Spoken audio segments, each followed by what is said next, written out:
I ask a quick numerical, just clarification, and then get to my main question, please? So 700 leaving effective immediately. How many will that leave here once that group is out? Right around 2,000.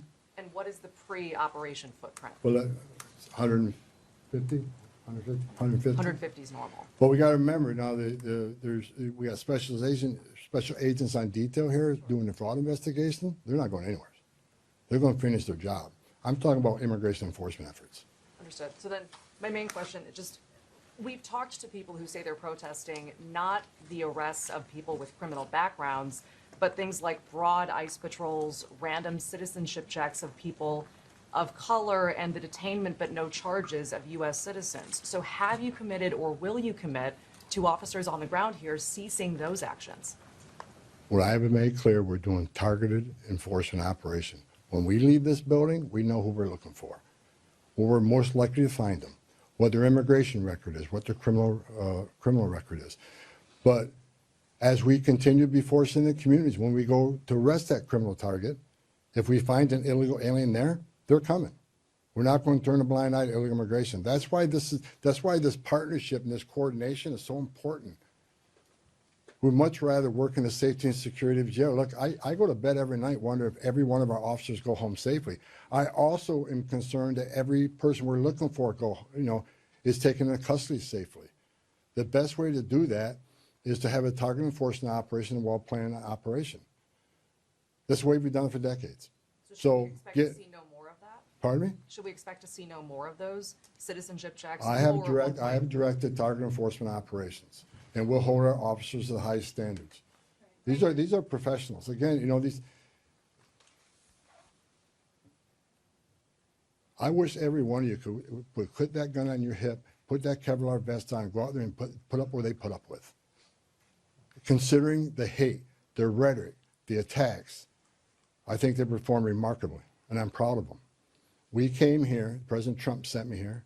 I didn't ask to come here. President Trump sent me here to help de-escalate what was going on.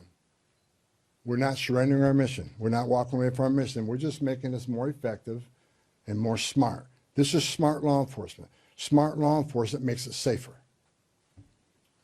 Realistically, how much work is there left to do here? And with this unprecedented cooperation, how long could this take, best case scenario in your eyes, to get the job done? Look, I said it. We want to get out. We want to get back to the normal operational footprint here.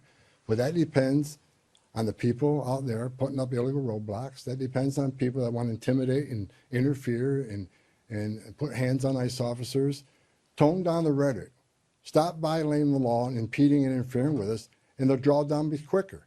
I still got more discussions to have with some local law enforcement officers looking for their cooperation. The more cooperation we get, the less rhetoric and hate we see, and the less attacks means we can draw down even more quicker. So, a lot of this has to do with assistance from the community. We want to get these men and women home. They got a job to do at home. And I think we come a long ways. I'm actually, yesterday afternoon I was sitting on my chief of staff, I'm actually amazed at the cooperation and agreements we already talked about and the willingness to work with us. We're doing better than I ever thought we would, seriously. And I'm excited about getting back to the business of enforcing immigration law without without arresting people for 111 for interference and impeding. We just want to do what we've done for 30 years, 40. I've done it for 40 years. We want to get back to doing the job, and that's what we plan on doing. And we're not. I want to keep this because I keep hearing it and hearing it and hearing it. We're not surrendering the president's mission on a mass deportation operation. If you're in the country illegally, if we find you, we'll deport you. But this is about target enforcement operation, and that's what we're going to be doing.